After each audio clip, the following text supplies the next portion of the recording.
గ్రామ సర్పంచులు సగౌరవంగా తలెత్తుకునే రోజు వచ్చింది. ఎంతో ఆనందంగా 3 రంగుల జెండా ఎగరవేసే సమయం వచ్చింది. ఎందుకు అంటారా? ఏ ఇంతకాలం ఆనందంగా గౌరవంగా జెండా ఎగరవేయలేదు అంటారా? ఆగస్టు 15కి జనవరి 26కి చేశారు. పంచాయతీ ఆఫీస్ ముందు జెండా ఎగరేశారు. జాతీయ గీతం ఆలపించారు. స్వీట్లు పంచిపెట్టారు. వచ్చిన వాళ్ళకి కాఫీ టీలు ఇప్పించారు. కానీ ఆ జెండా పండుగకు అయిన ఖర్చు కోసం ప్రభుత్వం ఎంత ఇచ్చేదో తెలుసా? 100 రూపాయలు. పెద్ద పంచాయతీ అయితే 250 రూపాయలు అంతే. ఇదేమిటి మరి ఇంత తక్కువ అని మాత్రం ఆశ్చర్యపోవద్దు. 34 సంవత్సరాల కిందట నిర్ణయించిన మొత్తాలని ఈ ఏడాది జనవరి 26 రిపబ్లిక్ డే వరకు ఇస్తూ వచ్చారు. స్వాతంత్ర దినోత్సవానికి రిపబ్లిక్ డేకి అయ్యే ఖర్చుల కోసం ఎంతో కొంత సర్పంచుల జోబు నుంచో అప్పో సొప్పో చేసి కానిచ్చేవారు. అయితే సర్పంచులు సగౌరవంగా జెండా ఎగరవేసేలాగా రాష్ట్రంలో ఎన్డీఏ ప్రభుత్వం నిర్ణయం తీసుకుంది. మైనర్ పంచాయతీలకు 10,000 రూపాయలు, మేజర్ పంచాయతీలకు 25,000 రూపాయలు ఇస్తున్నట్లు ప్రభుత్వం జీవో ఇచ్చింది. గ్రామాల గురించి, గ్రామాల బాగోగుల గురించి నిరంతరం ఆలోచించే నాయకుడు ఉంటే మార్పులు ఎంత సానుకూలంగా మొదలవుతాయనడానికి ఇదొక మచ్చుతునక. రాష్ట్ర ఉప ముఖ్యమంత్రి శ్రీ పవన్ కళ్యాణ్ గారికి గ్రామాల సర్వతోముఖాభివృద్ధి చేయాలనే తపన ఉంది. ఆయనే పంచాయతీరాజ్, గ్రామీణాభివృద్ధి శాఖల మంత్రి కావడం రాష్ట్ర ప్రజల అదృష్టం. పల్లెలు అభివృద్ధి చెందాలంటే అక్కడ ప్రజల నుంచి ఎన్నికైన ప్రతినిధి ఎంతో ఉత్తేజంతో పనిచేయాలి, ప్రజలకు సేవలు అందించాలి, గ్రామ ప్రథమ పౌరుడిగా గౌరవంగా ముందుకు వెళ్ళాలి. పంచాయతీలు అతనికి గౌరవాన్ని సూచించే వేడుకల్లో ప్రధానమైనవి స్వాతంత్ర దినోత్సవం, రిపబ్లిక్ డే. గ్రామాలకి ప్రథమ పౌరుడు సర్పంచ్ చేతుల మీదుగానే జెండా పండుగ నడుస్తుంది. ఆ వేడుక చేసేటప్పుడు అతను ఏ దశలోనూ ఇబ్బంది పడకూడదు. ఊరంతా ఆ వేడుకలో భాగమై మన మువ్వన్నెల జెండాకు వందనం చేయాలని శ్రీ పవన్ కళ్యాణ్ గారు భావించారు. కొద్ది రోజుల కిందట సర్పంచులు రాష్ట్ర ఉప ముఖ్యమంత్రి గారిని కలిశారు. ఆ సందర్భంలో వచ్చిన ప్రస్తావనే పంచాయతీల్లో ఆగస్టు 15, జనవరి 26 వేడుకల నిర్వహణ. ఈ వేడుకల కోసం తమకు ఇచ్చే మొత్తాలు ఎంత తక్కువ వారు చెప్పారు. తక్షణమే అధికారులతో మాట్లాడి వివరాలు పరిశీలించారు.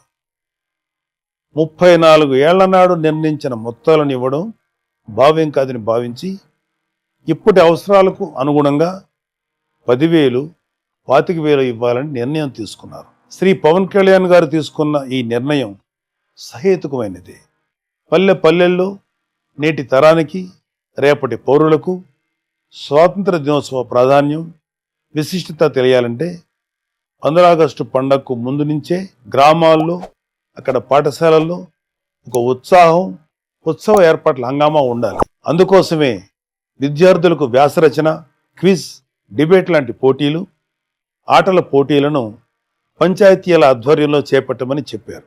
ఇలా చేయడం ద్వారా విద్యార్థుల్లో ఆరోగ్యకరమైన పోటీతత్వం, మన దేశం కోసం పోరాడిన స్వాతంత్ర సమరయోధుల త్యాగాలు తెలుస్తాయి. అలాగే పంచాయతీల ఆధ్వర్యంలో ఈ పోటీలు నడుస్తున్నాయంటే వాళ్ళకి స్థానిక సంస్థలు అంటే ఏంటి, పంచాయతీలు ఎలా ఉంటాయో తెలుసుకోవాలనే కుతూహలం మొదలవుతుంది. క్రమంగా వాళ్ళకి స్థానిక సంస్థల పాలన, ప్రభుత్వ విధానాల గురించి అవగాహన ఏర్పడుతుంది. ఆగస్టు 15 నాడు గ్రామంలో ఉన్న స్వాతంత్ర సమరయోధులు కావచ్చు, మిలిటరీలో పనిచేసిన వాళ్ళు కావచ్చు, వారిని పంచాయతీ ఆఫీస్కి ఆహ్వానించి సత్కరిస్తారు. వారితో పాటు పారిశుద్ధ్య కార్మికులను గౌరవించుకుంటారు. ఇలా అందరినీ ఒకే వేదికపైకి తీసుకురావడం ద్వారా పంచాయతీ వ్యవస్థను బలోపేతం చేసుకునే అవకాశం ఏర్పడుతుంది. శ్రీ పవన్ కళ్యాణ్ గారు తీసుకున్న ఒక గొప్ప నిర్ణయంతో అందరూ పల్లెల గురించి, స్థానిక సంస్థల విలువ గురించి మాట్లాడుకునే శుభ సమయం వచ్చింది. భావి భారత పౌరులకు, మన కోసం త్యాగాలు చేసిన వారిని ఎంత శ్రద్ధగా స్మరించుకోవాలో తెలుస్తుంది. అంతేకాదు, మన ముంగిటి ఉన్న పాలనా వ్యవస్థ అయిన పంచాయతీల గురించి, వాటి పనితీరు గురించి కూడా తెలుస్తుంది. అలాగే ప్రజలందరూ ఈ పంచాయతీల్లో జరిగే జాతీయ పండుగల్లో సందడిగా పాల్గొనడం ద్వారా తమ ఊరు బాగోగుల గురించి మాట్లాడుకునే ఒక వేదిక లభిస్తుంది. ప్రజల గురించి, పల్లెల గురించి ఆలోచించే నాయకుడు ఉంటే బహుముఖంగా ప్రయోజనాలు చాలా మంచి నిర్ణయాలు వెలువడతాయి. అవి వెంటనే అమలవుతాయి. శ్రీ పవన్ కళ్యాణ్ గారు తీసుకున్న ఒక నిర్ణయం వెనక ఎన్ని ప్రయోజనాలు దాగి ఉన్నాయో అర్థమైంది కదా. ఖచ్చితంగా ఆంధ్రప్రదేశ్ రాష్ట్రంలో 13,326 గ్రామ పంచాయతీలకు మంచి రోజులు వస్తున్నాయి. ఈ రోజు వచ్చిన జీవో అందుకు మొదటి మెట్టు. గాంధీజీ కలలుగన్న గ్రామ స్వరాజ్యం ఆవిష్కారమయ్యే సమయం వచ్చింది. జై హింద్.